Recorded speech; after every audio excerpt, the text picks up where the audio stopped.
أعوذ بالله من الشيطان الرجيم. بسم الله الرحمن الرحيم. الحمد لله رب العالمين الرحمن الرحيم مالك يوم الدين إياك نعبد وإياك نستعين اهدنا الصراط المستقيم صراط الذين أنعمت عليهم غير المغضوب عليهم ولا الضالين.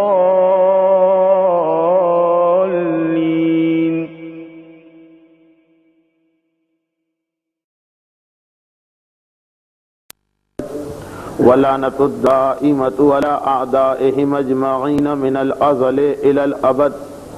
أما بعد فقد قال الله عز وجل في كتابه المبين بسم الله الرحمن الرحيم إنما يتقبل الله من المتقين. صلوات.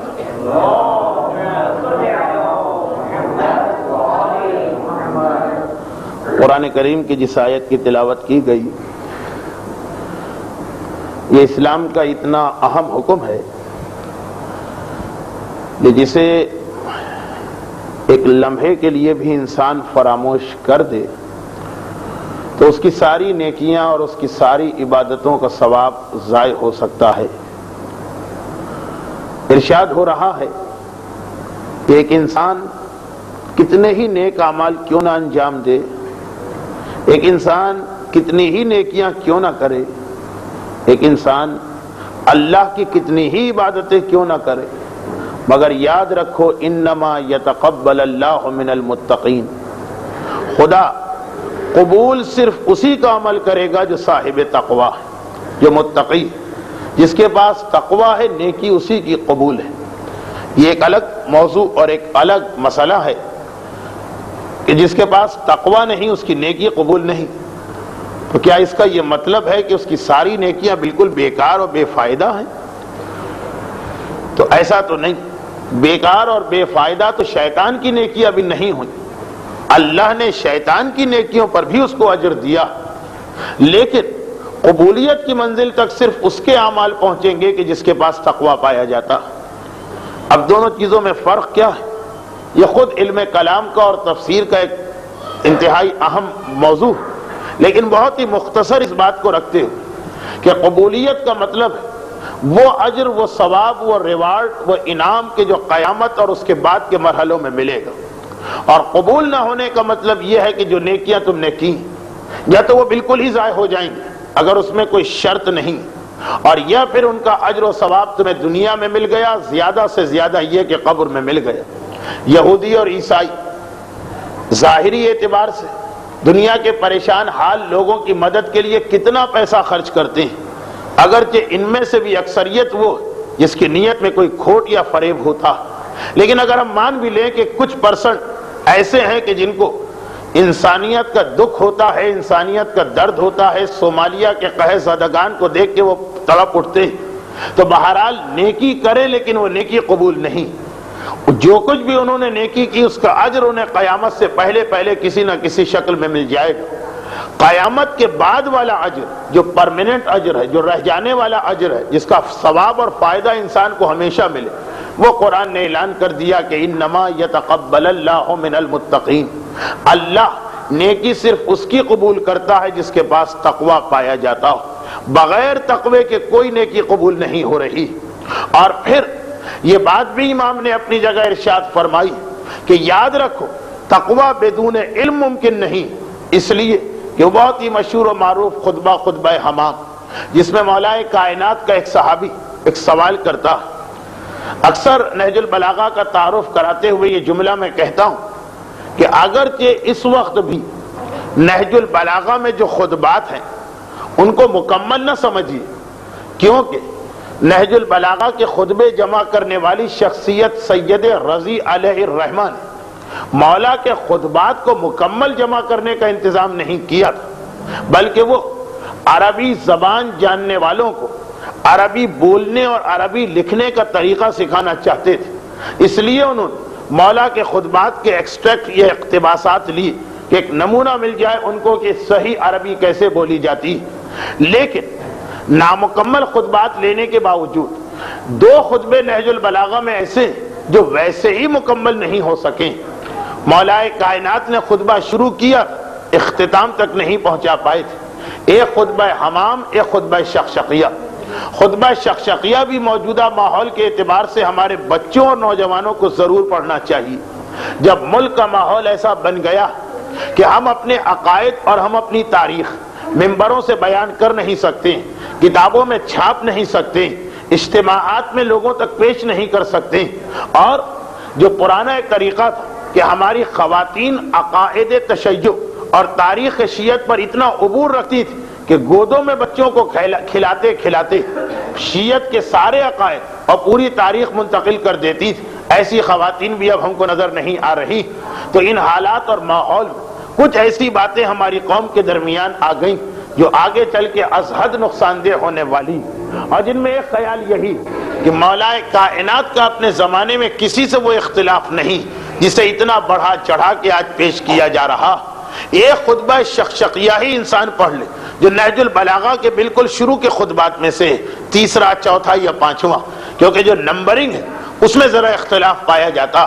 یہ خطبہ شقشقیہ وہ ہے کہ میرے مولا کو ایک مرتبہ جوش آ گیا اور جتنے مظالم علی پر ہوئے ہیں علی اس کی کیفیت بیان کر رہے، وہ تمام مظالم کا بیان کرتے جا رہے، اور ایک جوش کے عالم میں کہ درمیان میں کسی نے موضوع سے ہٹ کے کوئی سوال کر دیا. مولا اس سوال کا جواب دے چکے، اب اس کے بعد عام مجمع انتظار کر رہا کہ جہاں سے علی نے اپنی تقریر کو چھوڑا تھا وہیں سے اس تقریر کو مکمل کیا جائے گا. مگر میرے مولا نے اس تقریر کو آگے بڑھانے سے انکار کر دیا اور کہا کہ یہ شقشقیہ تھا جو اونٹ ایک مرتبہ جوش میں آ جاتا اور پھر جب وہ جوش ٹھنڈا پڑ جائے تو وہ کیفیت دوبارہ پیدا نہیں ہوتی. تو یہ خطبہ اس لیے نامکمل رہ گیا. اور دوسرا خطبہ حمام، بہت ہی مشہور خطبہ، شاید یہاں کی مجالس میں بذات خود میں بھی کئی مرتبہ اس کا تذکرہ کر چکا ہوں کہ جب سوال کیا تھا ایک راوی نے جس کا نام حمام تھا کہ مولا متقیوں کی صفت کیا ہے، اور راوی کو اس سوال کی اتنی جستجو کیوں تھی؟ اس لیے کہ امیر المومنین کا لقب تھا امام المتقین، مولا کائنات کا لقب ہے امام المتقین. امیر، سردار، قائد، امیر و سردار تو مولا ہر مومن کے ہیں، لیکن امامت میں وہی لوگ داخل ہیں کہ جن کے پاس تقویٰ. علی کا لقب ہے امام المتقین، جو متقی ہوگا علی اس کے امام، یعنی وہ علی کے ساتھ ساتھ چل رہا. تو خیر، حمام نے اسی مناسبت سے پوچھا مولا آپ امام المتقین، آپ متقیوں کے امام، آپ متقیوں کے قائد، تو یہ بتائیے متقی کہتے کسے، متقی کی پہچان کیا؟ میرے مولا نے وہ خطبہ دینا شروع کیا کہ جس میں متقیوں کی صفت پہ صفت، صفت پہ صفت آ رہی، اور اس خطبے کا اختتام بھی نامکمل رہ گیا اس لیے کہ ایک ایک چیز کو لوگ سنتے جا رہے، خصوصاً اصلی راوی حمام، اور اس کے چہرے کا رنگ بدلتا جا رہا، اس سے برداشت نہیں ہو پا رہا. آخر میں نوبت یہاں تک آن پہنچی کہ ایک مرتبہ وہ چیخ مار کے گرتا ہے اور انتقال کر جاتا، تو میرے مولا کو وہ خطبہ روک دینا پڑا. یہ خطبہ جس میں متقی کی کئی صفتیں بیان کی گئی، آپ نے بھی شاید بعض کیسٹ لائبریریوں کے کیسٹ کے کور کے اوپر مولا کا ایک کلام دیکھا، کوئی 20 25 50 صفتیں لکھی ہے کہ مومن کو کیسا ہونا چاہیے. وہ خطبہ حمام جس کا اقتباس یا جس کو مختصر کر کے بعض کیسٹ لائبریری والوں نے اپنے کیسٹ کے کور میں ڈال لیا. تو خیر، وہ جو خطبہ حمام، اس کے اندر میرا مولا کئی مرتبہ اس بات کو دہرایا کہ متقی صاحب علم ہوتا، متقی کے پاس علم ہوتا، علم نہ ہو تو آدمی متقی بن ہی نہیں سکتا. کیونکہ مسلسل روایتوں میں یہ آ گیا کہ متقی کسے کہتے ہیں؟ تقوی اختیار کرنے والا کون ہے؟ جو ہدایت کے راستے پر ہو. الف لام میم ذالک الکتاب لا ریب فیہ ھدی للمتقین. قرآن نے اعلان کر دیا کہ جو متقی ہے وہ صاحب ہدایت، قرآن نے اس کی ہدایت کر دی. متقی کبھی سیدھے راستے سے ہٹ نہیں سکتا. اور دوسری جانب معصوم نے بار بار کہا نماز پڑھنے والوں کو شیطان بہکا دیتا، روزہ رکھنے والوں کو شیطان بہکا دیتا، عبادتیں کرنے والوں کو شیطان بہکا دیتا، اعمال انجام دینے والوں کو شیطان بہکا دیتا. شیطان اگر کسی کو نہیں بہکا پاتا ہے تو فقط صاحبان علم، جس کے پاس علم ہے وہ واحد شخصیت ہے جس پہ شیطان کا قابو نہیں چل سکتا. اب یہ دوسری بات کہ علم ہو کسی کے پاس اور وہ خود ہی اپنے آپ کو شیطان بنا لے، جسے عالم سو کہا گیا، جس کے بارے میں حدیثوں میں آیا کہ ایک بھوکا شیر بکریوں کو اتنا نقصان نہیں پہنچاتا ہے جتنا ایک غلط عالم میرے ماننے والوں کو نقصان پہنچاتا. لیکن عالم اگر ہے وہ خود بہکے وہ دوسری بات، شیطان کا قابو اس کے اوپر نہیں چل سکتا. تو ہمیشہ جس کے پاس تقوی ہوگا اس کے پاس علم ہونا ضروری، کیونکہ اگر علم نہیں تو وہی غلطی وہ کرے گا جس کا تذکرہ آپ اس مشہور واقعے میں سنتے رہتے ہیں کہ امام نے اس انتہائی عبادت گزار اور شکل سے پرہیزگار نظر آنے والے انسان کو دیکھا جو ایک طرف بازار مدینہ سے روٹیاں چوری کرتا اور دوسری جانب شہر مدینہ سے باہر جا کر کسی غریب اور مسکین کو یہ روٹی دے دیتا. اور اس وقت امام کا سوال جب یہ تھا کہ یہ تو نے کیا کیا، تو بظاہر بڑا عبادت گزار نظر آ رہا، چہرے سے، شکل و صورت سے، بات چیت سے، انداز و اطوار سے، طور طریقوں سے ایسا لگ رہا کہ جیسے خوف خدا بھی اس کے پاس ہے، جیسے یہ دعائیں بھی مانگتا، جیسے یہ سجدے بھی کیا کرتا، جیسے یہ تسبیح بھی پڑھا کرتا. لیکن جب امام نے سوال کیا تو پتہ چلا کہ وہ شیطانی وسوسے میں مبتلا ہو گیا کہ کچھ نیکیاں کرو اور کچھ گناہ کرو، نیکی اور گناہ آپس میں بیلنس ہو جائیں گے اور پھر بھی تم جنت میں جا سکتے ہو. اس وقت امام نے یہی آیت تو پڑھی تھی کہ انما یتقبل اللہ من المتقین. اے شخص ایک بات کو یاد رکھ کہ اللہ نیکی صرف اس کی قبول کرتا ہے جس کے پاس تقوی ہو. جب تیرے پاس تقوی نہیں تو تیری کوئی نیکی قبول نہیں کی جائے گی. علم کی کمی نے تجھے بہکا دیا اور شیطان نے تجھ پہ قابو پا لیا.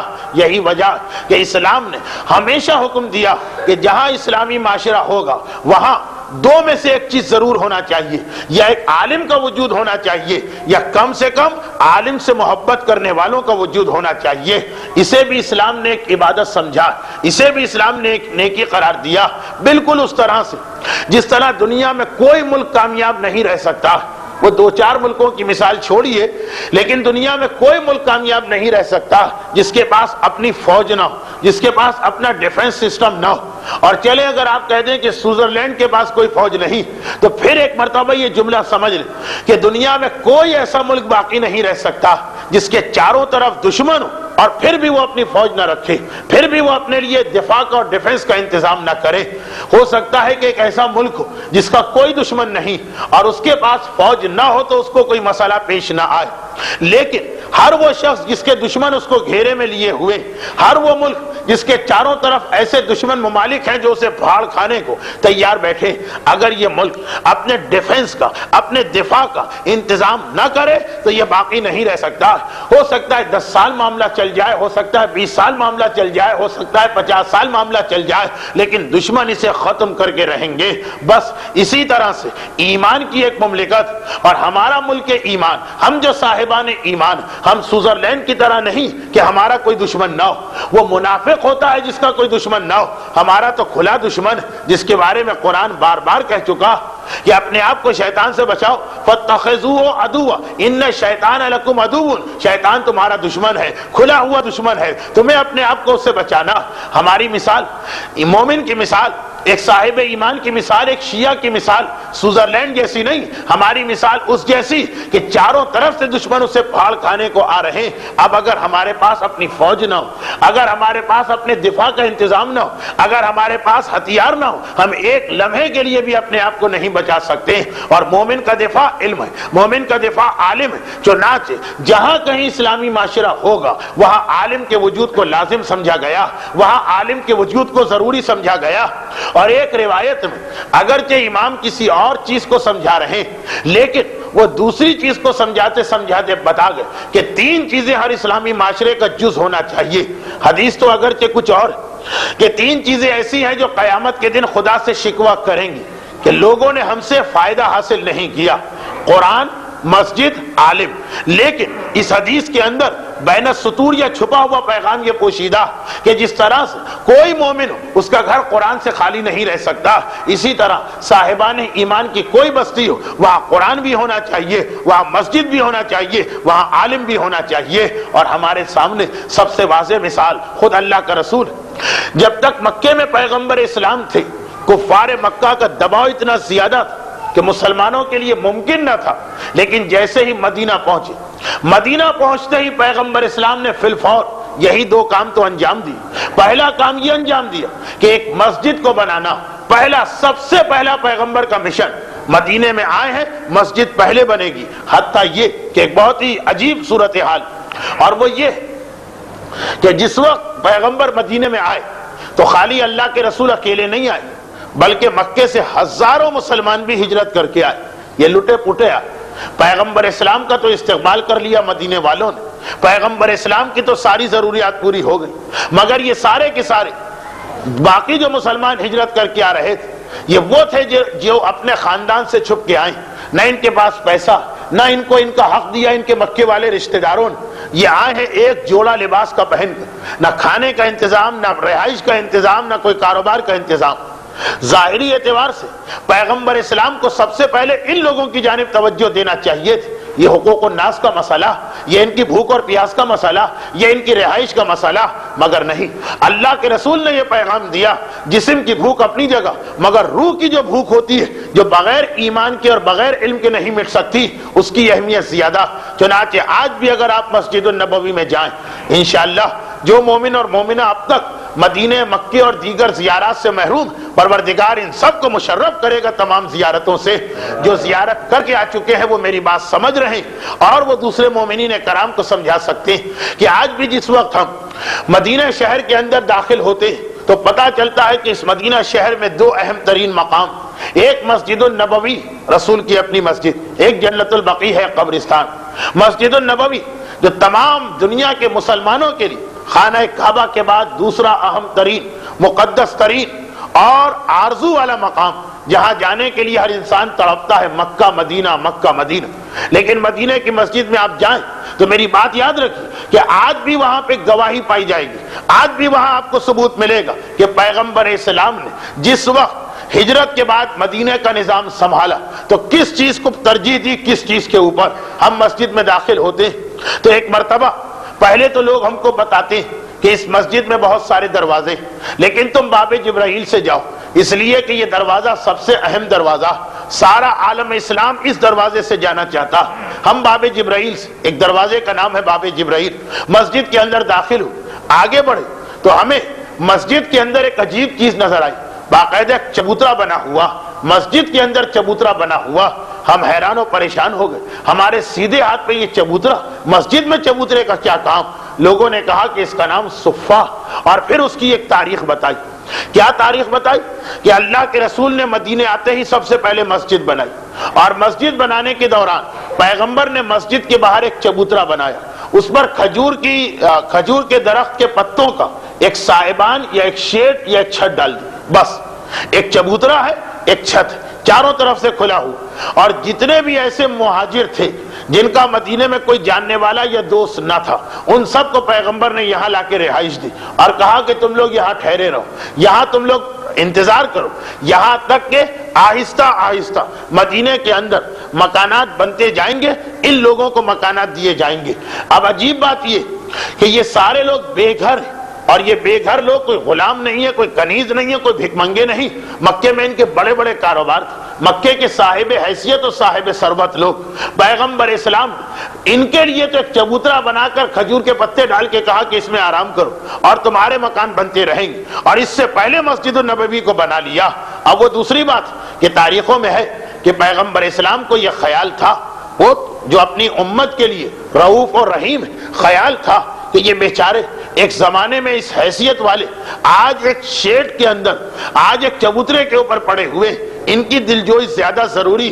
اکثر پیغمبر عشاء کی نماز سے لے کے فجر کی نماز تک ان کے درمیان آ کے بیٹھ جاتے تھے، قرآن پڑھتے رہتے تھے، نمازیں پڑھتے رہتے تھے۔ تو آج بھی جو انسان جاتا ہے اس چبوترے پہ کچھ دیر ضرور قیام کرتا، اور اتنا تاریخ کے اعتبار سے یہ معتبر واقعہ کہ وہ سعودی حکومت جو نہ کسی زیارت کو مانے، نہ کسی تاریخ کو مانے، نہ کسی واقعے کو مانے، نہ صرف یہ کہ اس چبوترے کو بچایا، بلکہ خاص طور پر کیونکہ خواتین کی بھی تمنا ہے کہ ہم اس مقدس مقام پہ آ کے عبادت کریں، خاص طور پر خواتین کے لیے اوقات رکھے جاتے ہیں کہ وہ آ کر اپنی یہ تمنا پوری کریں۔ وہ خواتین جنہیں سعودی حکومت کہیں کسی مقام پر جانے کی اجازت نہیں دے رہی، وہ کسی قبرستان میں نہیں جا سکتی، وہ کسی قبر کی زیارت نہیں کر سکتی، وہ ممبر رسول کے قریب نہیں آ سکتی، مگر صفے کی تاریخ اتنی معتبر ہے۔ اب اصل واقعے کا خلاصہ یا نتیجہ کیا؟ نتیجہ یہ کہ اللہ کا رسول مدینے میں پہنچا، سب سے پہلے بے گھر مسلمانوں کے لیے انتظام کرنا چاہیے۔ یہ اتنا بڑا پلاٹ جو پیغمبر کو مسجد کے لیے مل گیا، مسجد بعد میں بھی بن سکتی تھی، مسجد چھوٹی سی بھی بنائی جا سکتی تھی، نماز کسی میدان میں بھی پڑھائی جا سکتی تھی۔ اگر اللہ کے رسول یہ جو مسجد النبوی کا پلاٹ پیغمبر کو مل گیا، اس میں 100-150 مکانات بنا کر ان تمام غریبوں کو پہلے رہائش کا انتظام دیتے اور پھر بعد کے اندر مسجد بناتے، تو ایک طرح سے آج کل جو ہم سنتے آ رہے ہیں انسانیت، حقوق الناس، ریڈ کراس، فاطمیت کے ٹکٹ، یہ لاٹری، وہ سوشل آرگنائزیشن، ان سب کے ذہن میں جو چیزیں، اس کے اعتبار سے پہلے یہ کام ہونا چاہیے تھا، لیکن پیغمبر نے بتایا کہ نہیں، اسلام کا مرکز وہ سب سے زیادہ اہمیت رکھتا۔ پیغمبر نے مسلمانوں کو بے گھر رہنے کو برداشت کر لیا، پیغمبر نے صاحب عزت، صاحب حیثیت، دولت مند مسلمانوں کی اس غربت کو برداشت کر لیا، کہا ان کا انتظام بعد میں ہوتا رہے گا، لیکن پہلے مرکز اسلام مسجد بننا۔ اور کیوں؟ وجہ بھی بتائی کہ پیغمبر کا جملہ بھی ہے، مسجد اس لیے بننا کہ یہاں سے لوگوں کو ہدایت ملے گی، یہاں سے لوگوں کو علم ملے گا، یہاں سے لوگوں کو ارشاد یعنی گائیڈنس ملے گی۔ تو پیغمبر اسلام نے ایک اصول بتا دیا کہ مومنین کرام اور صاحبان ایمان کی غربت کو برداشت کیا جا سکتا ہے، ان کے بے گھر ہونے کو برداشت کیا جا سکتا ہے، لیکن یہ برداشت نہیں کیا جا سکتا کہ کہیں مومنین کرام ہو اور ان کی تعلیم کا انتظام نہ ہو، ان کے لیے کوئی مرکز نہ ہو اور انہیں کوئی علم دینے والا نہ ہو۔ اسی لیے جہاں کہیں کچھ صاحبان ایمان جا کے آباد ہو جائیں، یہ ان کی شرعی ذمہ داری قرار پاتی، اپنا ایک مرکز بنائیں اور کسی عالم کا انتظام کریں۔ عالم وہ فوج ہے، عالم وہ ڈیفنس ہے، عالم وہ میزائل ہے، عالم جیسے پاکستان ہندوستان کی حالات میں آج کل کہا جاتا کہ کئی مرتبہ انڈیا پاکستان پہ حملہ کر چکا ہوتا، اگر اسے ہمارے ایٹم بم کا خوف نہ ہوتا، یہ ایک مسئلہ ہوتا، تو عالم امت مسلمہ کے لیے اور تشیع کے لیے ایسی ہی حیثیت رکھتا ہے۔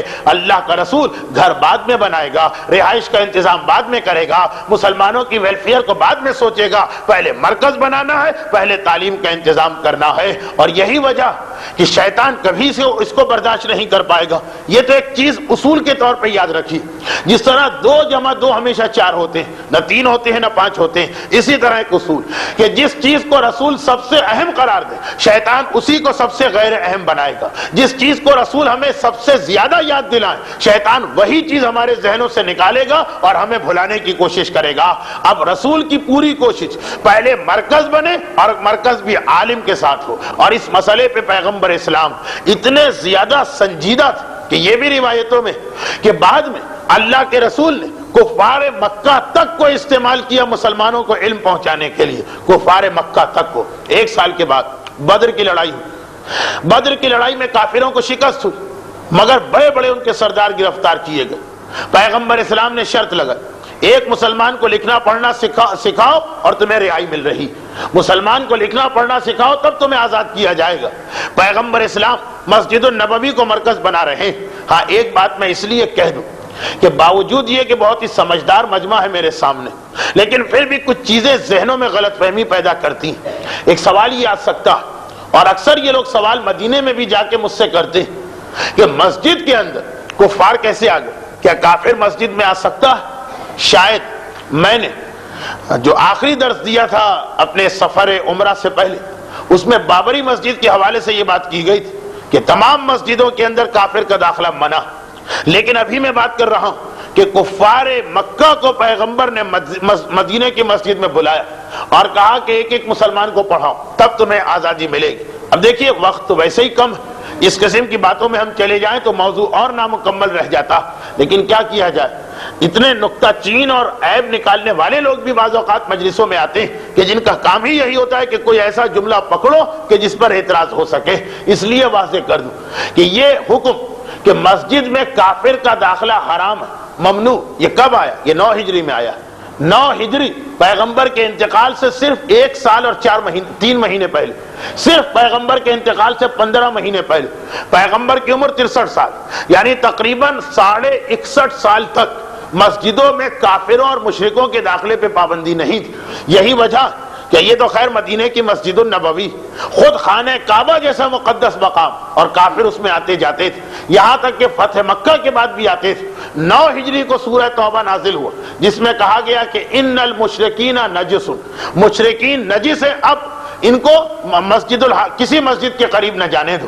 یہ صرف ایک جملہ میں نے اس لیے کہا کہ دھوکہ نہ ہو جائے لوگوں کو، اور اس کی وجہ سے تقریر کے پورے مسئلے ہی کو لوگ نظر انداز نہ کریں. تو خلاصہ کیا بنا کہ اللہ کا رسول بھوک، پیاس، رہائش، لباس، ان مسائل کی اہمیت کو سمجھنے کے باوجود ان کی اہمیت کو دوسرے نمبر پر رکھتا.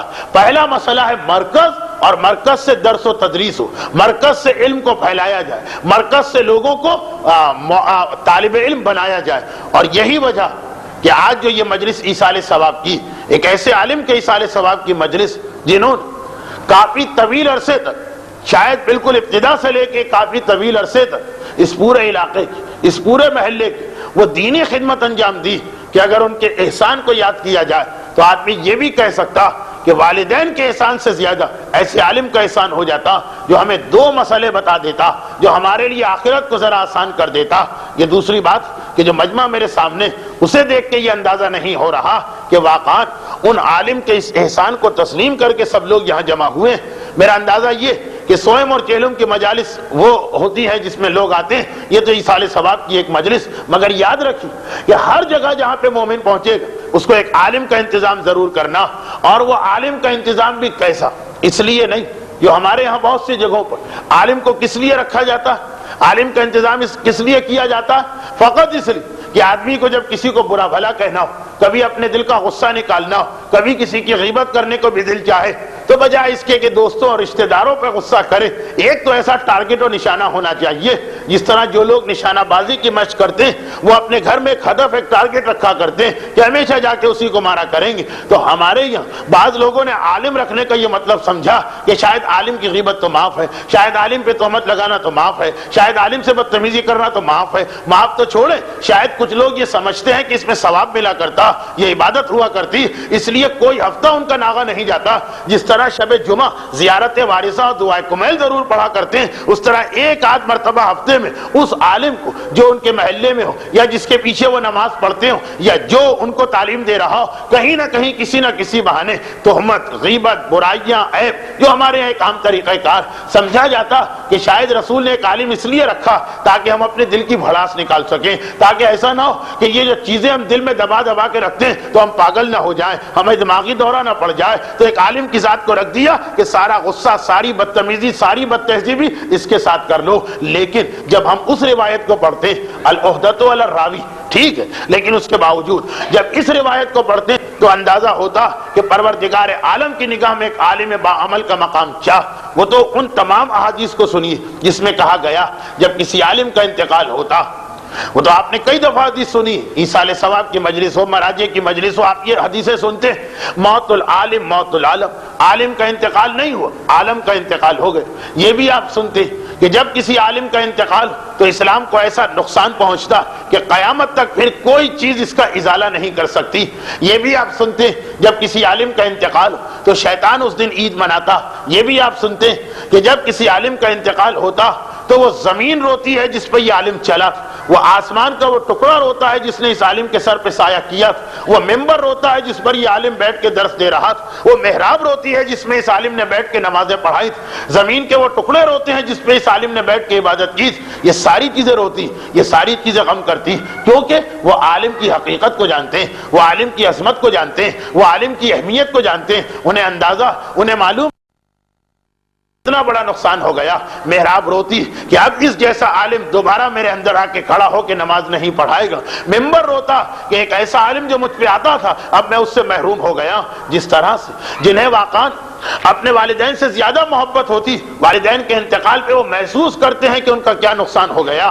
جس طرح سے اگر کوئی دو بھائی انتہائی محبت اور اتفاق کے ساتھ کاروبار چلا رہے اور ایک بھائی نے دوسرے کا سارا بوجھ اٹھایا اور پھر اس بھائی کا انتقال ہو جائے تو جس کو نقصان پہنچا اسے اندازہ ہوتا ہے کہ کتنا مجھے نقصان پہنچا. ممبر کو معلوم ہے عالم نہ رہا تو کتنا نقصان ہوا، محراب کو پتا ہے عالم نہ رہا تو کتنا نقصان ہوا، مسجد کو پتا ہے عالم نہ رہا تو کتنا نقصان ہو گیا، زمین زمین کو پتا ہے کہ ایک عالم کا وجود مجھ پہ سے کم ہو گیا، میں نقصان میں چلی گئی، آسمان کو پتا کہ ایک عالم کے سر پہ سایہ ڈالنا میں نے بند کر دیا، یہ میرا نقصان ہو رہا۔ وہ چیزیں اللہ کی تمام مخلوقات ایک عالم کی منزلت کو جانتے ہیں، اس کی عظمت کو پہچانتے ہیں، وہ اپنا ذاتی نقصان سمجھتے ہیں، ہماری فضیلت، ہمارا ثواب کم ہوتا چلا جا رہا۔ یہ ہم اور آپ ہیں جو یا اطمینان کی سانس لیتے ہیں یا اس طرح سے عالم کی موت کو نظر انداز کر دیتے ہیں کہ جس طرح سے شاید کسی جانور کی موت کو آدمی نظر انداز کر دے، یا اس طرح سے عالم کی موت کو بھول جاتے ہیں جس طرح کسی کافر اور منافق کی موت کو بھول جایا جاتا۔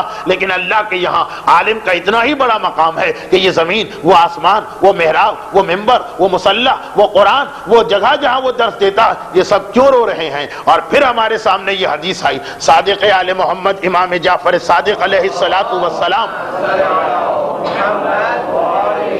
ارشاد فرما رہے ہیں کہ میدان قیامت میں جب حساب و کتاب کا مرحلہ آئے گا تو حساب و کتاب کے مرحلے میں ایک اتفاق کئی مرتبہ ہوگا، ایک اتفاق، اور وہ یہ کہ قرآن نے جو ہم کو سمجھایا حساب و کتاب کا مرحلہ، اس کے لیے مثال دی ہے ترازو کی یا میزان کی، اور یہ بتایا کہ کچھ لوگ ایسے ہیں کہ جن کا نیکی کا پلہ جھک جائے گا جنت، کچھ لوگ ایسے ہیں کہ جن کا گناہوں کا پلہ جھک جائے گا فَأُمُّهُ حَاوِيَةٌ، ان کے لیے جہنم۔ لیکن ایک تیسرا بھی احتمال ہے جو کم ہوگا، اس لیے قرآن نے اس کا اتنا تذکرہ نہیں کیا، اور وہ یہ کہ کبھی کسی کی نیکی اور برائی دونوں برابر ہوگا، نیکی کا اور گناہ کا پلہ بالکل مساوی آ گیا۔ اب کیا ہوگا؟ اب کیسے فیصلہ کیا جائے گا؟ ایک بات میں بتا دوں کہ یہ جو مثالیں حدیث میں یا قرآن میں آئیں تو اس سے یہ نہ سمجھیے کہ بالکل اس جیسا کوئی ترازو ہوگا، اس کی پوری وضاحت ہے کہ میزان کسے کہتے ہیں، ہمیں سمجھانے کے لیے بعض چیزیں سمجھانے کے لیے بتائی جاتی۔ اللہ کا تصور کہ اللہ آسمان پر، ہم بھی ہاتھ اٹھا کے دعا آسمان ہی کی طرف مانگتے ہیں، ویسے اللہ ہر جگہ، لیکن ایک تصور دینے کے لیے۔ تو خیر، اب جب برابر ہو گیا پلہ نیکی اور برائی کا، اب کیسے فیصلہ ہوگا؟ تو اس کے لیے کئی طریقے پروردگار عالم نے رکھے، جس میں پہلا طریقہ تو بالکل عقلی طریقہ کہ ٹھیک ہے نیکی اور برائی بالکل برابر ہو گئی، اب کہیں سے اگر ایک چھوٹی سی بھی نیکی مل جائے اس وقت تو ایک بال سے ہلکی نیکی بھی چل جائے گی، صرف ذرا سا نیکی کے پلے کو جھکانا، تو پہلے تو ایک اس کی نیکی ڈھونڈی جائے گی، خود اسے بھی موقع دیا جائے گا کہ اے گناہگار نکل جا میدان قیامت میں۔ اگر کہیں سے ایک نیکی لا سکتا، کوئی بہت بڑی نیکی نہیں، کوئی بہت بھاری نیکی نہیں، کوئی لمبی چوڑی نیکی نہیں، ایک اتنی سی نیکی کہ جو ترازو برابر ہے اس کو ذرا سا جھکا دینا، اس سے بھی کہا جائے گا۔ کہیں پہ لوگ نکلیں گے بھی تلاش میں، کچھ ایسے سمجھدار لوگ ہوں گے کہ شروع سے ہی انکار کر دیں گے، تو خدا بندہ ہمیں پتا کون کسی کو اپنی نیکی دینے کو قیامت کے دن تیار۔ تو بہرحال پہلا مرحلہ تو یہ، اگر نیکی بھی نہ مل سکے تو پھر کیا ہوگا، یہ امام نے تفصیل بتائی۔ یہ کوئی ایک الگ موضوع، فی الحال میرے پاس ذہن میں اتنی ساری باتیں اور وقت گزرا جا رہا۔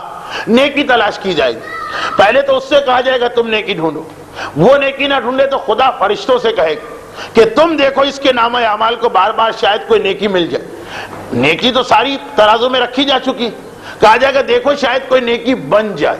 خدا خود پسند نہیں کرتا کہ انسان جہنم میں جائے، مومن کی بات ہو رہی، تو کوشش کی جائے گی کہ اس کے لیے کوئی نیکی بنا لی جائے، وہ بھی اگر نہ ہو تو پھر ایک طریقہ کار امام نے بتایا۔ خیر، اب اس میں ایک عابد کا تذکرہ کیا، بہت زیادہ عبادت کرنے والا، بہت زیادہ، لیکن جب روایت میں لفظ عابد آتا تو اس سے عام طور پر مراد ہوتی ہے کہ عبادت کرتا ہے علم نہیں رکھتا۔ چنانچہ حدیث بھی کہ 70,000 نمازیوں سے شیطان نہیں ڈرتا ہے جتنا ایک عالم سے ڈرتا۔ تو ایک عبادت کرنے والے کو بلایا گیا، اس کا حساب کتاب اور اس کا ترازو کا پلہ بالکل برابر ہو گئے۔ یہ یاد رکھیے کہ عبادت کرنے والے کے پاس بھی کئی ایسے گناہ جس کی وجہ سے اس کی نیکیاں ختم ہوتی۔ سب سے پہلے تو شیطان ریاکاری دل میں پیدا کر دیتا۔ عبادت کرنے والوں کو آپ نے دیکھا ہوگا غیبت زیادہ کرتے، عبادت کرنے والوں کو آپ نے دیکھا ہوگا غصہ بہت جلدی آتا، عبادت کرنے والوں کو آپ نے دیکھا ہوگا حقوق الناس میں ذرا لاپرواہ ہو جاتے ہیں۔ وہ خیر ایک الگ مسئلہ۔ ترازو کا پلہ بالکل برابر ہو گیا، اب اس سے کہا گیا جاؤ نیکی لے کے آ جاؤ، وہ چلا بھی، پورا میدان قیامت ڈھونڈ کے آ گیا، کوئی نیکی نہیں ملی۔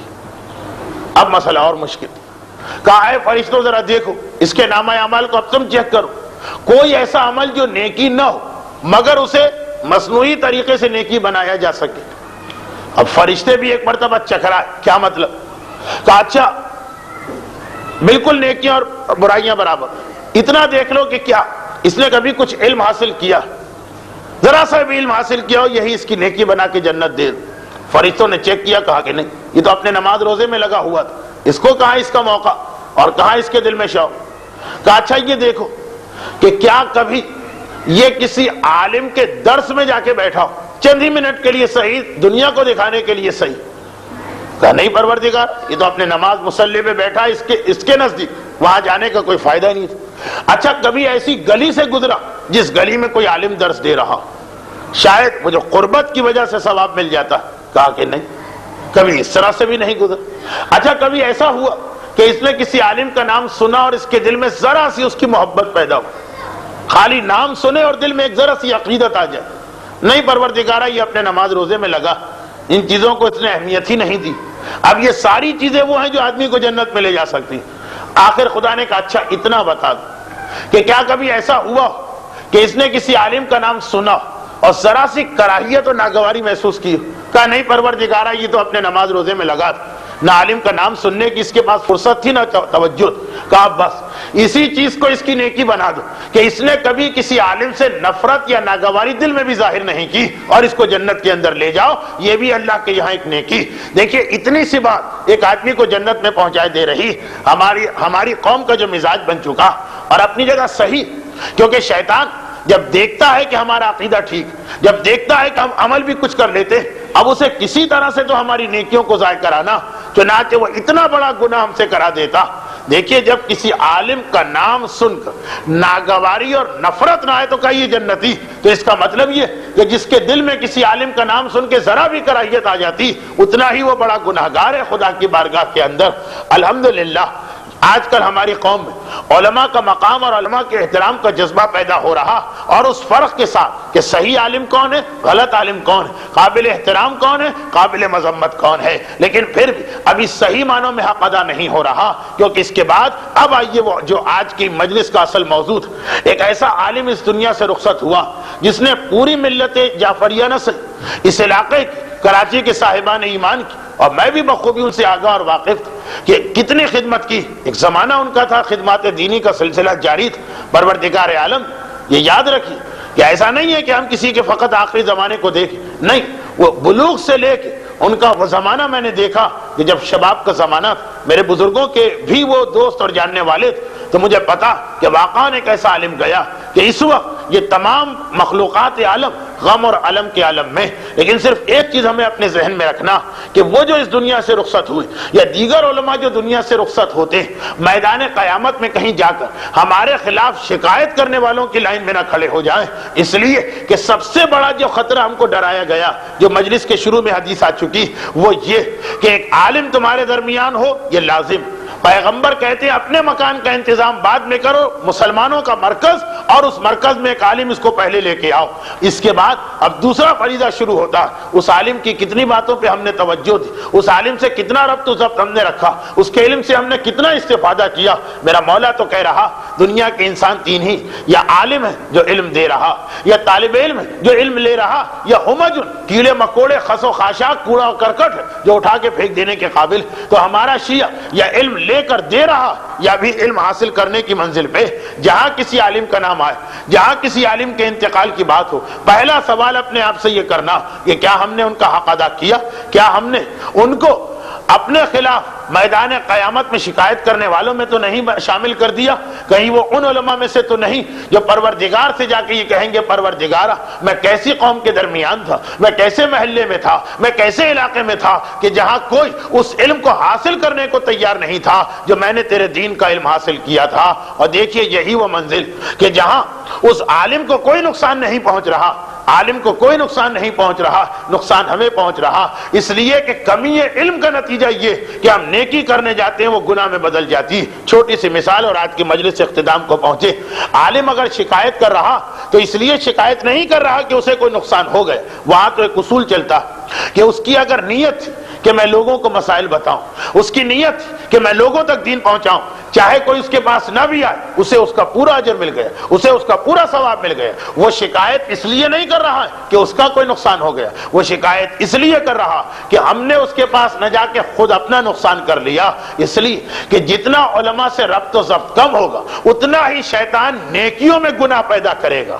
گناہ کرنے والا گناہ کرے تو تعجب نہیں، دیکھیے شراب خانے میں گناہ ہو تو تعجب نہیں، دیکھیے سینما گھر میں گناہ ہو تو تعجب نہیں، دیکھیے جوئے خانے میں گناہ ہو تو تعجب نہیں، وہ تو مرکز ہے گناہ، وہاں نہیں۔ لیکن شیطان جب کسی مومن کو عالم سے دور محسوس کرتا یا صرف یہ دیکھتا ہے کہ زبان کی حد تک یہ عالم کے ساتھ اس کا علم حاصل کرنے کو تیار نہیں، تو شیطان پھر اس کی نیکیوں میں سے گناہ نکلواتا۔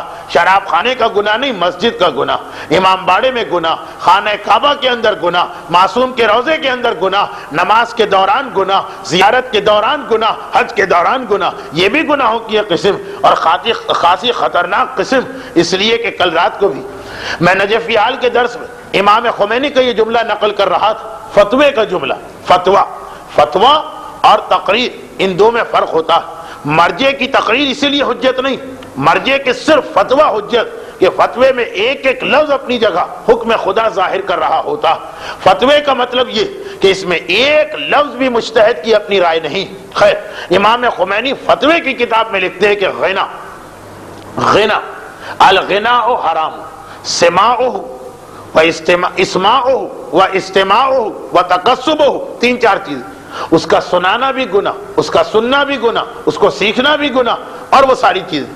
اس کے بعد فرماتے ہیں گانا حرام گناہ۔ اس کے بعد فرماتے ہیں اور اگر یہ گانا قرآن میں اذان میں ہے، مرثیے میں، تب بھی گناہ۔ قرآن اگر گانے کے اسٹائل پہ پڑھا جا رہا، اذان اگر گانے کے انداز پہ دی جا رہی، تو اس کا مطلب یہ نہیں کہ پھر ٹھیک ہو گئے، وہ گناہ ہے تو گناہ رہے۔ بہت ہی قوی مثال، دل نہیں مانتا ایسی مثالیں کیسے دی جائے، لیکن صرف اس لیے کہ ذرا بات سمجھ میں آ جائے کہ اگر خون نجس ہے تو چاہے اس خون سے پھر قرآن کی آیت بھی لکھ دی جائے تو فقط اس لیے وہ خون پاک نہیں ہوگا کہ اس سے ہم نے آیت قرآنی لکھی، وہ تو ڈبل گناہ بن جائے گا۔ تو امام خمینی کا جملہ، اگرچہ سارے مراجع نے یہ بات کہی، لیکن امام خمینی نے چونکہ ایک لفظ ایسا لکھ دیا جو مسائل کی کتاب میں، جو باقی مراجع کی کتاب میں نہیں، اگرچہ مانتے سب اس کو، لیکن قوم کیونکہ حوالہ مانگتی ہے اس لیے میں یہ بات کہہ رہا ہوں، ورنہ آغا خوئی کا بھی یہی نظریہ تھا۔ فرماتے ہیں چاہے قرآن اور اذان اور مرثیے میں ہو، بلکہ اس میں اگر غنا ہو تو دوہرا گناہ، ضعفین، ڈبل گناہ۔ ذرا سوچیے عجیب بات، ہندوستانی فلم کے اندر گانا آ رہا ہے، اس کا گناہ کم، اور اگر ہم اذان اور قرآن اور مرثیے میں گانا لے کے آ رہے ہیں تو اس کا گناہ زیادہ۔ بالکل پیور گانے کا پروگرام ٹی وی پہ آ رہا، محفل سماع یا کلاسیکل موسیقی کا کوئی پروگرام، ہماری نگاہ میں وہ زیادہ بدتر، لیکن فرماتے ہیں کہ اس کا تو گناہ ہے، لیکن اگر قرآن اسی اسٹائل میں پڑھا جائے تو ڈبل گناہ۔ وجہ بھی لکھتے ہیں، وجہ یہ ہے کہ یہاں دو گناہ ہو گئے، خود گانا ایک گناہ، اور پھر قرآن کو گانے میں لا کے توہین قرآن، توہین اذان، توہین رسا اور توہین نوحہ، وہ دوسرا گناہ۔ جیسے کہ میں نے کہا کہ یوں یہ بات سمجھ میں نہیں آتی، لیکن جب ہم یہ مثال دیکھ لیں کہ اگر کوئی نجس خون یا شراب کو لے کے اس سے قرآن کی کوئی آیت لکھے تو ہم تڑپ اٹھیں گے۔ وہ شراب لے کے ایک اخبار کی کوئی خبر لکھ دے، اس کے اوپر ہمارا ریئیکشن اتنا سخت نہیں ہوگا، اور وہ اسی شراب سے کوئی آیت قرآنی لکھے، ہم تڑپ اٹھیں گے، خود ہمارا دل کہے گا کہ یہ بدترین گناہ ہو رہا۔ تو یہ غنا۔ اسی طرح سادات کرام کے بارے میں ایک حدیث کہ سید اگر نیکی کرتا ہے تو دوہرا ثواب پاتا، ایک نیکی کرنے کا اور ایک اس بات کا ثواب کہ اس نے رسول اور امام کی عزت کو بچایا، اور سید گناہ کرتا ہے تو ڈبل عذاب پاتا، اس لیے ایک اس نے گناہ کیا، اور دوسرا یہ کہ اس کی وجہ سے توہین امام اور توہین رسول ہو رہی، سید ہونے کی بنیاد پر وہ ان کا نمائندہ، وہ ان کا بیٹا، وہ ان کا وارث ہے۔ تو یہ اصول اسلام میں کئی جگہ چلتا، کئی جگہ یہ اصول چلتا کہ عبادتوں کے اندر جب حرام آ جاتا تو اس کا گناہ تو بعض اوقات اصل حرام سے بڑھ جایا کرتا۔ شیطان ہمیں کیوں علماء سے دور رکھنا چاہتا؟ شیطان کیوں ہمیں مراجع سے دور کرنا چاہتا؟ شیطان کیوں ہمارے دل میں نفرت پیدا کرنا چاہتا ہے شریعت اور مسائل کی؟ کہ یہی وجہ کہ شیطان ہم سے شراب خانے کے گناہ نہیں کرانا چاہتا، وہ کسی پیٹر، کسی ڈیوڈ، کسی جان سے کرائے گا، وہ ہم سے مسجد کے گناہ کرانا چاہتا ہے۔ شیطان ہم سے کسی جوا گھر کے گناہ نہیں کرانا چاہتا، وہ کسی رام و پرکاش سے کرائے گا۔ شیطان ہم سے روزے اور خانہ کعبہ کے گناہ کرانا چاہتا ہے، وہ یہ دیکھ رہا، وہ یہ دیکھ رہا کہ ہم نے زیادہ ثواب لے لیا، ہم نے عقیدہ صحیح کر کے، ہم نے کچھ اعمال کر کے زیادہ ثواب حاصل کیا ہے، اب اسے ہمارا زیادہ نقصان کرانا۔ اگر وہ ہم سے شراب خانے والا گناہ کرائے، ہم نے 1000 نیکیاں کمائی، 500 والا گناہ کرائے پھر بھی ہم فائدے میں رہیں گے، اب وہ ہم سے 2000 والا گناہ کرائے گا، اور اسے پتا کہ 2000 والا گناہ شراب خانے میں نہیں ہوگا، وہ مسجد ہی کے اندر ہوگا۔ اور یہی وہ مقام جہاں پہ عالم اس کے راستے میں رکاوٹ بنا ہوا۔ اگر عالم سے انسان کا ربط و ضبط، تو بہت سارے ایسے گناہ جس سے آدمی اپنے آپ کو آسانی سے بچا سکتا، لیکن عالم سے ربط و ضبط نہ ہونے کی بنا پر، ربط و ضبط کا مطلب فقط دعا سلام نہیں، بلکہ جو اصل مقصد جو بعض حدیثوں میں اس طرح سے آیا کہ عالم سے اتنے مسئلے پوچھو کہ وہ عاجز آ جائے، وہ تھک جائے، وہ مسائل بتاتے بتاتے بیزار ہو جائے۔ یہ صرف سمجھانے کے لیے امام نے کہا، لیکن مسائل سیکھنے کے لیے پوچھے جائیں، اس کو سکھانے کے لیے نہیں، اسے پڑھانے کے لیے نہیں، اس سے بحث کرنے کے لیے نہیں۔ تو کیوں؟ اسی لیے کہ ہمارے یہاں اس کا بھی ایک غلط استعمال ہوتا۔ لوگ سمجھتے ہیں کہ عالم سے محبت کا مطلب یہ اسے بلا کے مہینے میں 1 دفعہ مرغے کی دعوت کر دی اور ہم نے عالم کا حق ادا کر دیا، کبھی اس کا جوتا اٹھا کے آگے بڑھا دیا، عالم کا حق ادا کر دیا۔ نہیں، اصل چیز جو عالم سے لینا وہ اس کا علم لینا۔ اور یہی دیکھیے وہ غلطی جس کی مثالیں آپ سنتے رہتے، میرے اکثر دروس کے اندر وہ مثالیں آتی کہ جو نیکی کرنے کے درمیان ہم سے گناہ انجام پاتے ہیں۔ اب چھوٹی سی بات، اگرچہ یہ 2-3 جگہ میں نے بات کہہ دی اور اس وقت ایسے چہرے نظر آ رہے ہیں جو شاید ہر جگہ شریک ہو چکے، لیکن پھر کیونکہ مسئلہ اہم، اس لیے ان لوگوں کا خیال کرتے ہوئے مختصر اور باقی لوگوں کا خیال کرتے ہوئے توجہ ضرور دلانا۔ اور مثلا چھوٹی سی بات، 22 رجب پرسوں ہے، اور 22 رجب وہ تاریخ کہ بہرحال ایک بڑی تعداد صاحبان ایمان کی اس دن امام کے نام سے سفرہ یا دسترخوان کرتی، اور 22 رجب کے علاوہ بھی اور تاریخیں ہیں، 27 رجب ہے، 3 شعبان ہے، 15 شعبان ہے۔ اس کے علاوہ بعض جگہوں پر 8ویں امام کا سفرہ ہے، بعض جگہوں پہ 7ویں امام کا سفرہ، ایک عام سی بات ہو رہی۔ اب یہ نیکی اور عبادت کا ایک عمل ہے، وہ روایتیں تو ثابت نہیں جو دسترخوان پر یا کنڈے سے پہلے پڑھی جاتی، وہ روایتیں ثابت نہیں، لیکن یہ اصول ثابت کہ امام کے نام پر اگر نذر و نیاز کی کوئی چیز تیار کی جائے کبھی بھی کسی بھی موقع پر اور کسی بھی انداز سے، تو اس کا ثواب یقیناً آپ کو ملے گا۔ اور ثواب ہی نہیں، ثواب تو آخرت کی چیز، رحمت ملے گی، برکت ملے گی، رزق کے اندر وسعت ملے گی، اور دعائیں قبول ہوں گی۔ یہ ساری چیزیں ثابت، چاہے آپ کوئی سی بھی تاریخ میں یہ سارے اہتمام کریں۔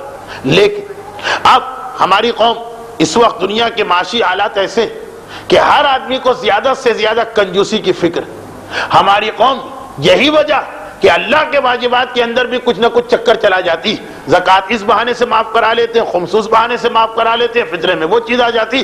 لیکن الحمدللہ کچھ وجوہات کی بنا پر جس میں امام سے محبت بھی شامل ہے اور اپنی حاجت کا مسئلہ بھی شامل، یہ بھی ہوگا، کنڈے ہیں، نظر ہے، نیاز ہے، دسترخوان ہے، اس کا اب تک انتظام ہو رہا۔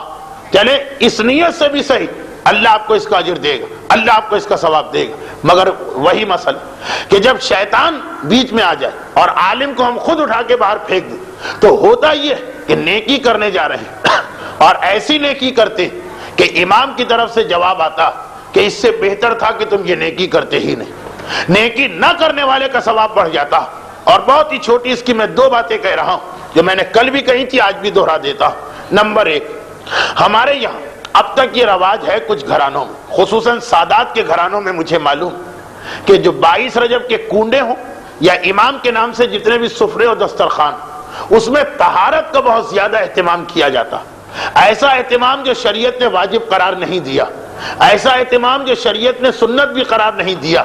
لیکن عقیدت کی بات ہے، محبت کی بات ہے، معرفت کی بات، اس میں اسلام کو کوئی اعتراض نہیں۔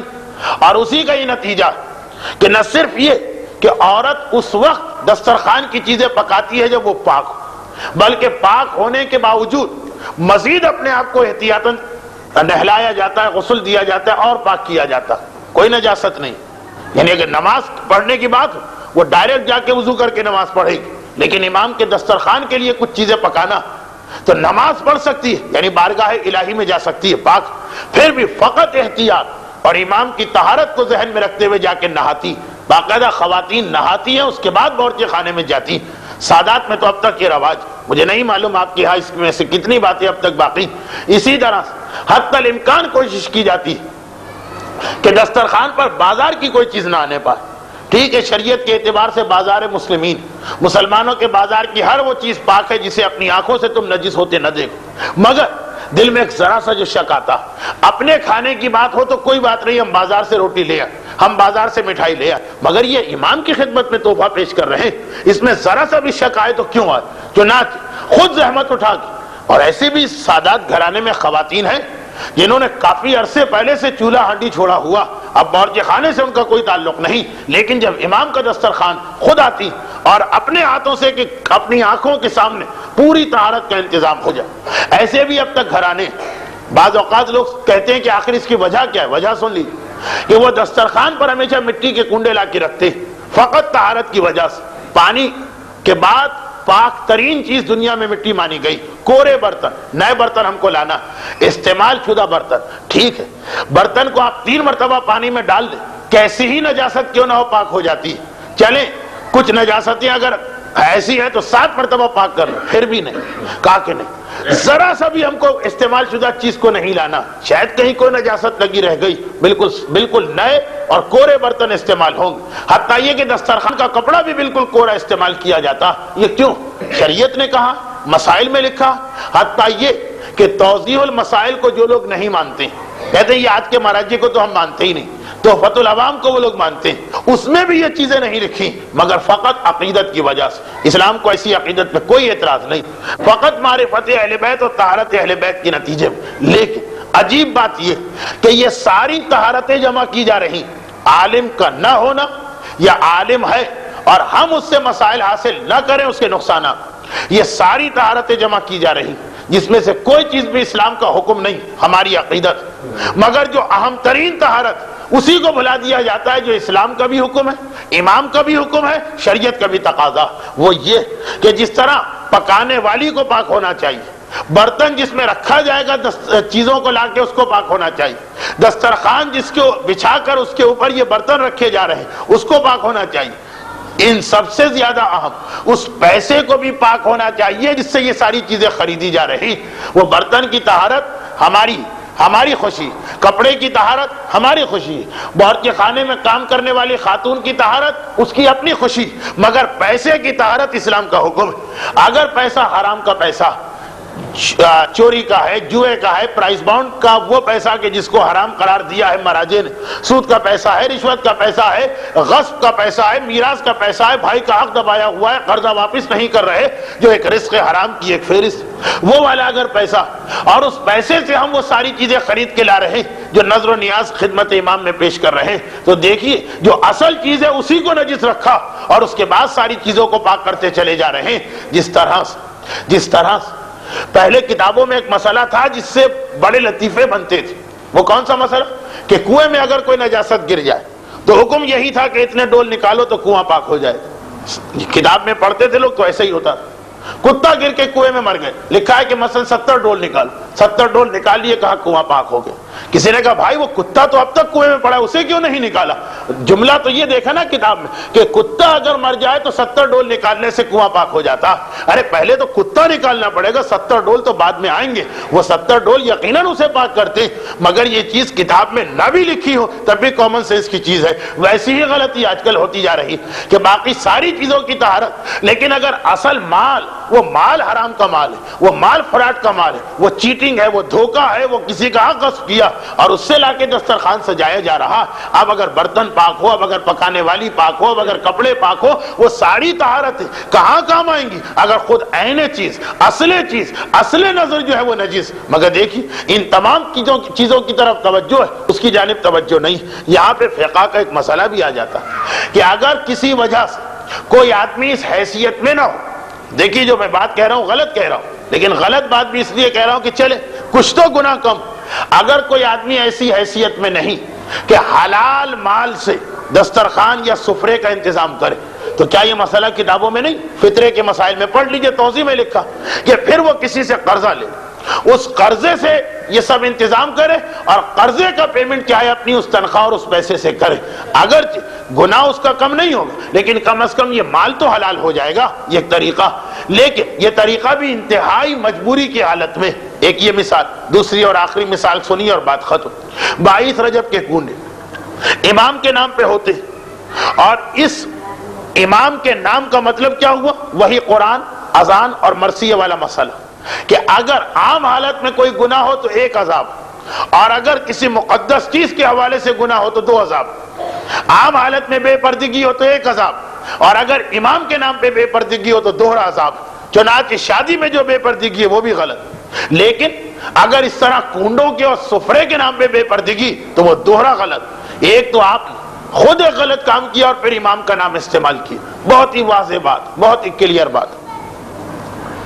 کسی مثلا اب یہ میں مثال دے رہا ہوں، شاید اس مثال کا دینا مناسب نہ بھی ہو، پھر بھی کسی کے گھر میں شادی اور بے پردہ عورتیں آ جا رہی، کیا کہا جائے گا؟ بھائی فلاں کے گھر میں ایسی شادی تھی، ایسی ماڈرن عورتیں آئی تھیں. لیکن اگر ایک امام باڑے سے اس طرح سے بے پردہ عورتیں نکل رہی، کہا جائے گا شیعوں کی عورتیں ایسی ہوتی.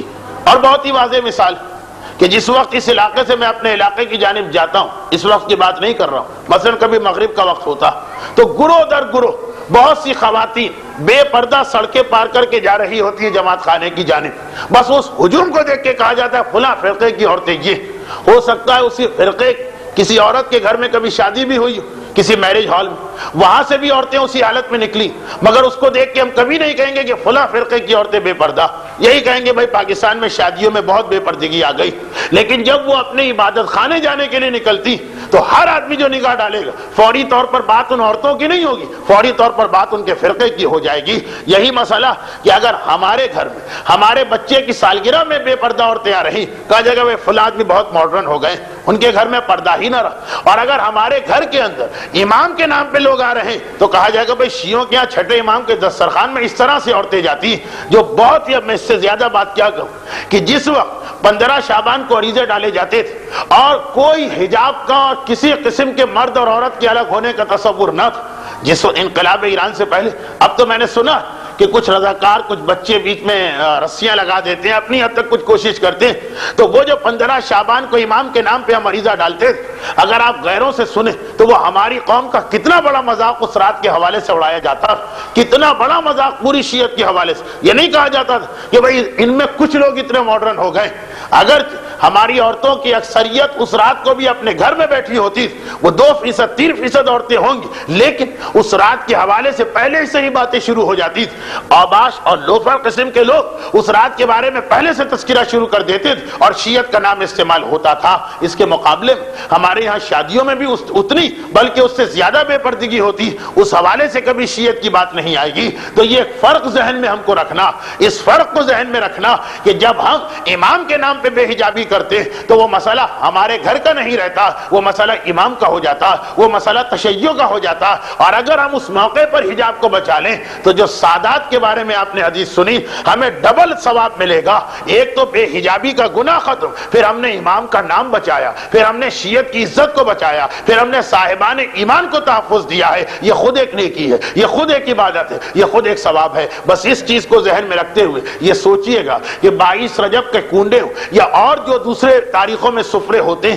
اس میں ہمارے یہاں ایک خاص قسم کی چیز چھوڑ کر جناب سیدہ کی نظر اور سحنت کی چیز سنا ہے کہ مردوں کو دکھاتے بھی نہیں، لیکن باقی جو ہمارے یہاں ایک انداز بن گیا اس کی وجہ سے میں بات کہہ رہا ہوں. اور اب تو ہنسی مذاق بھی ہوتا ہے، اب تو دنیاوی گپ شپ بھی اسی دسترخوان کے اوپر ہوتی ہے.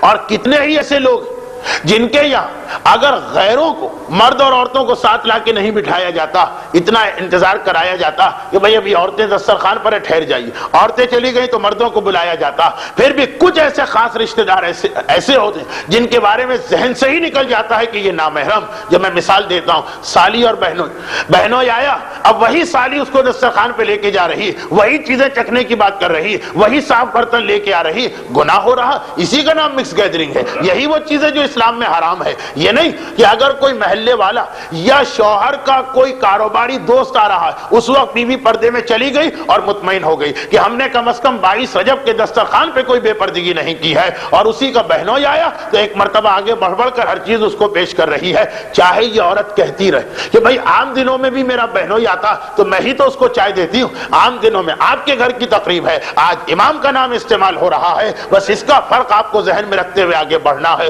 باورچ کے گھر میں اس کے دیور آئے، باورچ کے گھر میں اس کے جیٹھ آئے، عام دنوں میں چائے وہ سب کھانا کھانا پینا، بھائیوں جیسی محبت، بلکہ بعض اوقات کچھ دیور اتنے چھوٹے ہوتے ہیں کہ ماں بیٹے جیسی محبت اور ماں بیٹے جیسا فرق ہو جاتا ہے، مگر یہ اسلام کی نگاہ میں حرام، اسلام کی نگاہ میں مکس گیدرنگ، اسلام کی نگاہ میں وہی جو مخلوط تعلیم کا مسئلہ میں نے 2-3 بلکہ شاید اب تو 4 ہفتے پہلے بیان کیا کہ مخلوط تعلیم چاہے یونیورسٹی کے لیول کی ہو آغا گل پائیگانی کے نزدیک حرام، اور چاہے وہ 3-3 سال کے بچے اور بچیوں کو آپ کے جی میں بٹھائیں وہ بھی حرام، اصول ہوتا۔ تو جن جگہوں پر ان معنوں میں مکس گیدرنگ نہیں ہوتی کہ انہوں نے ایک بڑا سا شامیانہ لگا دیا اور میزوں پہ لا کے چیزیں سجا دی، اب محلے والے آ رہے ہیں، دوست آ رہے ہیں، کاروباری پارٹنر آ رہے ہیں، مرد ہیں، عورتیں ہیں، سب وہیں سے استفادہ کریں جہاں اتنی بے پردگی نہیں، پھر بھی اس حد تک تو بے پردگی ہے جو میں نے ابھی عرض کی تھی، اس سے بھی اپنے آپ کو بچائیے۔ اور یہ وہ مسئلہ جو بالکل واضح ہونے کے باوجود لوگ بھول جاتے ہیں، ہر سال 22 رجب کو یاد دلانا پڑتا اور 22 رجب ختم بھی نہیں ہو پاتی کہ اپنی آنکھوں سے دیکھنا پڑتا ہے کہ لوگ بھول چکے، 2 دن پہلے کی بات، 1 دن پہلے کی بات۔ اچھا عام دنیا بھول جائے تو تعجب نہیں، اہل بیت کے ماننے والے بھول جائیں تو یقیناً تعجب ہوتا، کیونکہ اہل بیت کے ماننے والوں کو معلوم ہے، آل محمد کے ماننے والوں کو معلوم ہے، یہ جو سب سے بڑا مسئلہ ہے، جو سب سے بڑا مسئلہ آل محمد کی نگاہ میں وہ تیر نہیں ہے، وہ تلوار نہیں ہے، وہ زخم نہیں ہے، وہ نیزے نہیں، آل محمد کی نگاہ میں سب سے بڑا مسئلہ کیا ہے؟ ایک چھوٹا سا سوال اور اس کا چھوٹا سا جواب، مجلس ختم۔ آج اتنی زیادہ میری مجالس ہو گئی کہ میں بہت زیادہ تفصیل کے ساتھ شاید مسائل بھی نہ پڑھ پاؤں اور اتنی ضرورت بھی محسوس نہیں کر رہا ہوں۔ پہلے بھی ایک مرتبہ میں نے جملہ کہا تھا لیکن آج تو بالکل مناسب، اور کہیں کسی اور فرقے کے پاس، کسی اور مکتب فکر کے پاس یہ جملہ سننے میں ملے کہ ہمیں معلوم نہیں تو سمجھ میں آ جاتا، مگر عزاداران حسین مظلوم اگر یہ جملہ کہیں تو انسان تڑپ اٹھتا۔ کیوں؟ آئیے موضوع سے ہٹ کر ایک بات جس کا جواب بالکل موضوع ہے۔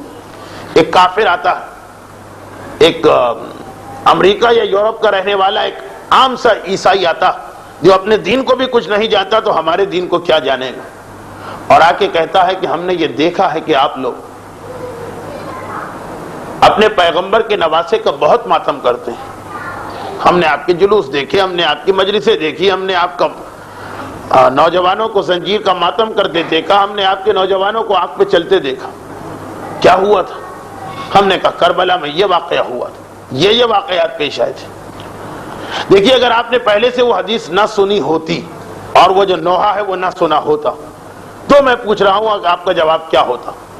ہم نے کہا ہاں ہم جو بھی کرتے ہیں یہ تو کچھ بھی نہیں کرتے ہیں ان مصائب کے مقابلے میں۔ اس نے کہا اچھا یہ تو بتا دیجئے کہ یقیناً کربلا کی ٹریجڈی، کربلا کا المیہ، کربلا کا سانحہ بہت سخت، انسانیت برداشت نہ کر سکی، مگر پورے اس واقعہ کربلا میں سب سے زیادہ تکلیف دہ موقع کون سا تھا؟ سب سے بڑی مصیبت کون سی تھی؟ اگر ہم نے پہلے سے وہ حدیث نہ سنی ہوتی اور ہم سے آ کے غیر جانبدار جو کربلا کو نہیں جانتا وہ عیسائی وہ یہودی یہ سوال کر لیتا تو ہم ایک مرتبہ رک کے سوچتے کہ اس کو کیا جواب دیں، اپنے ذہن میں پورا کربلا لے کے آتے۔ کبھی ہمارا دل کہتا اس سے کہہ دو قاسم کی شہادت سب سے بڑا واقعات، اس لیے کہ قاسم وہ گل بدن تھا کہ جس کے جسم پہ اس طرح سے گھوڑے دوڑے کہ زیارت ناحیہ میں آ گیا میرا سلام حسن کے اس یتیم پر جس کی دائیں پسلیاں ٹوٹ کے بائیں طرف آ گئیں اور بائیں پسلیاں ٹوٹ کے دائیں طرف آ گئیں، اور قاسم کربلا کا وہ شہید جس نے ایک مصیبت میں حسین کا ساتھ دیا، اس مصیبت میں کوئی حسین کا ساتھی نہ بنا، اور وہ ہے لاشے کی پامالی۔ کربلا کے واقعے میں یا قاسم کا لاشا پامال ہوا یا حسین کا لاشا پامال ہوا، اور کوئی لاشا پامال نہیں ہوا۔ لیکن یہاں بھی اگر یہ گستاخی نہ ہو تو یہ کہوں کہ قاسم کا امتحان حسین کے امتحان سے آگے نظر آ رہا، حسین کا لاشا شہادت کے بعد پامال ہوا، اور قاسم اس وقت زندہ تھا جب اس کے اس نازک جسم پر دائیں اور بائیں طرف کے گھوڑے دوڑ گئے۔ ہمارے دل نے کہا اس عیسائی کو جواب دو کہ قاسم کی شہادت سب سے بڑا امتحان ہے، مگر نہیں، ہمارے سامنے عباس علمدار کا شکوہ آ گیا۔ علامہ مجلسی تاریخ تشیع کے اہم ترین علماء میں سے ایک، 70 اور 74 سال کی عمر جس میں 40 سال درس دیا روزانہ، ہر درس کے اختتام پہ 2 منٹ 3 منٹ مصائب بیان کرتے ہیں۔ ایک رات کو خواب میں عباس کو دیکھا، عباس کہہ رہے ہیں کہ اے مجلسی تم نے ساری ساری زندگی مصائب پڑھے مگر میری ایک مصیبت کبھی لوگوں کو یاد نہیں دلائی۔ جناب علامہ مجلسی گھبرا گئے اور جناب عباس سے کہا مولا آپ کی جتنی مصیبتیں ہیں ہر پہلو سے میں نے بیان کر دی، مشق سکینہ کا چھدا جانا، آپ کے بازوؤں کا قلم ہو جانا، آپ کے لاشے کا نہ اٹھایا جانا، مولا یہ ساری مصیبتیں۔ کہا مگر کبھی ہمارے ماننے والوں کو یہ بھی یاد دلاؤ کہ جب کبھی کوئی انسان اونچی جگہ سے زمین پہ گرتا ہے تو ہاتھوں کو بڑھا کے سہارا لیتا ہے۔ جب تمہارا آقا عباس سر پہ گرز کھا کے گھوڑے سے زمین کربلا پہ گر رہا ہوگا اور جس عباس کے بازو نہ تھے تو وہ کس حالت سے زمین کربلا پہ آیا ہوگا۔ ہمارے دل نے کہا اس عیسائی کو جواب دو عباس کی شہادت، مگر نہیں، ہمارے سامنے علی اکبر آ گیا۔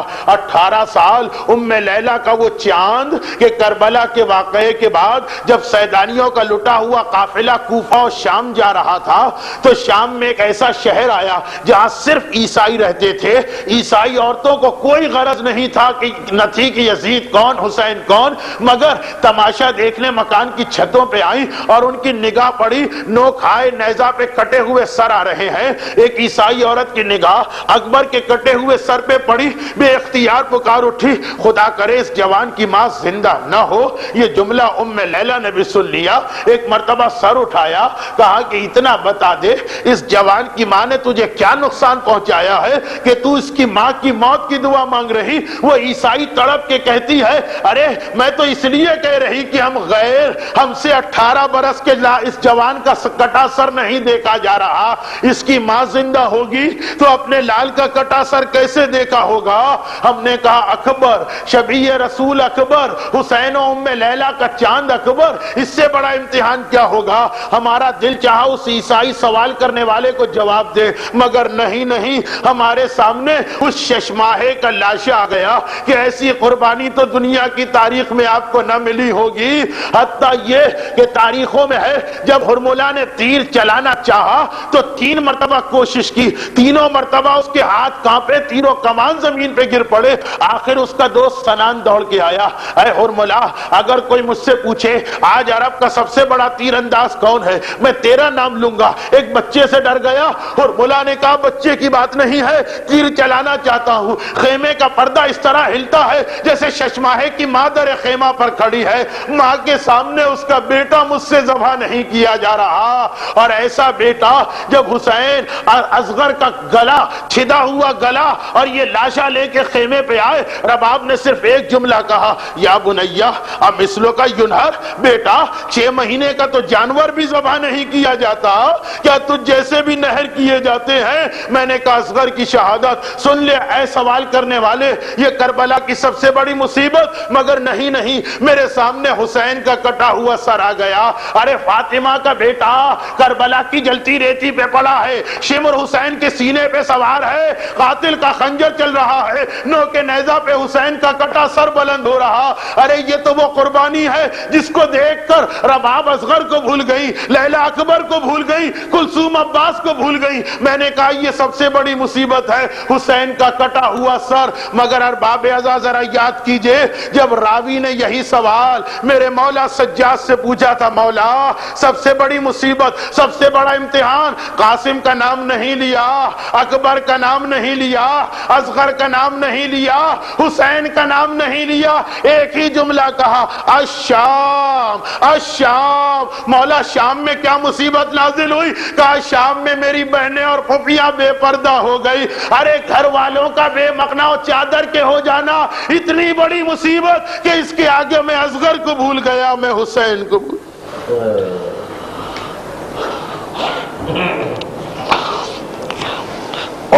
لعنت اللہ علی اعدائهم اجمعین وسیعلم الذین ظلموا ای منقلب ینقلبون۔